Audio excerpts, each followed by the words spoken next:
সকাল ৮টা থেকে ডাকসুর ভোট গ্রহণের প্রস্তুতি চলছে। এর মধ্যে ক্যাম্পাসে শিক্ষার্থীদের উপস্থিতিও দেখা গেছে। এই মুহূর্তে ঢাকা বিশ্ববিদ্যালয়ের ক্যাম্পাসে আছেন সহকর্মী তরিক ইসলাম। আমরা এখন সরাসরি চলে যাচ্ছি তার কাছে।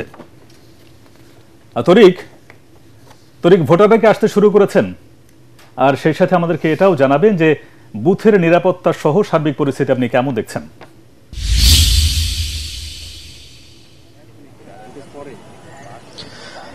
তোহা, ধন্যবাদ আপনাকে।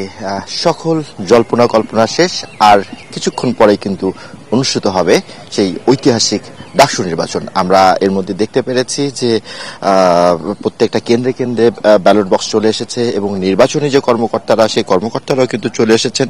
মোটামুটি সকল প্রস্তুতি নেওয়া রয়েছে, ইতিমধ্যেই শেষ হয়েছে। আমরা এখন রয়েছি ঢাকা বিশ্ববিদ্যালয়ের কার্জন হল এলাকায় এবং এখানে 3টি কেন্দ্র রয়েছে। এই 3টি কেন্দ্রে কম বেশি প্রায় 5,000 ভোটার রয়েছে। এখানে এই কেন্দ্রের মাধ্যমে, এই বুথের মাধ্যমে এখানকার ভোটাররা তাদের মূল্যবান ভোটাধিকার প্রয়োগ করবেন।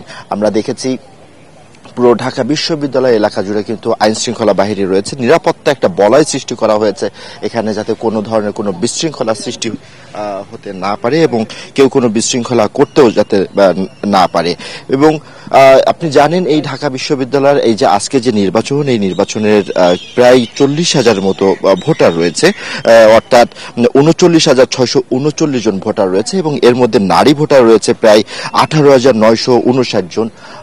প্রায় ওই যে 19,000 ভোটার, এই 19,000 ভোটারই কিন্তু এবারের এই যে ডাকসু নির্বাচন, এই ডাকসু নির্বাচনের ফলাফল নির্ধারণে কিন্তু সবথেকে বড় ভূমিকা রাখবে বলে আশা করা হচ্ছে।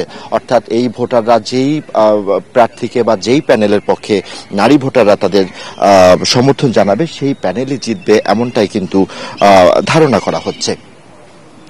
এখানকার সার্বিক পরিস্থিতি খুবই স্বাভাবিক রয়েছে এবং বিশ্ববিদ্যালয় প্রশাসন, আইন শৃঙ্খলা বাহিনী, নির্বাচনী যেই কর্মকর্তা, তারা সবাই সতর্ক অবস্থানে রয়েছেন এবং সুষ্ঠুভাবে যাতে ভোট আয়োজন হয়, সুষ্ঠুভাবে যেন সকল ভোটাররা তাদের ভোটাধিকার প্রয়োগ করতে পারে, এই নিয়ে কিন্তু এখানে সকল ধরনের কিন্তু প্রস্তুতি এরই মধ্যে শেষ হয়েছে। আপনাকে জানিয়ে রাখি, এবারের নির্বাচনে কিন্তু 8টি কেন্দ্র করা হয়েছে এবং এই 8টি কেন্দ্রের মাধ্যমে কিন্তু 40,000 ভোটার তাদের ভোটাধিকার প্রয়োগ করবে।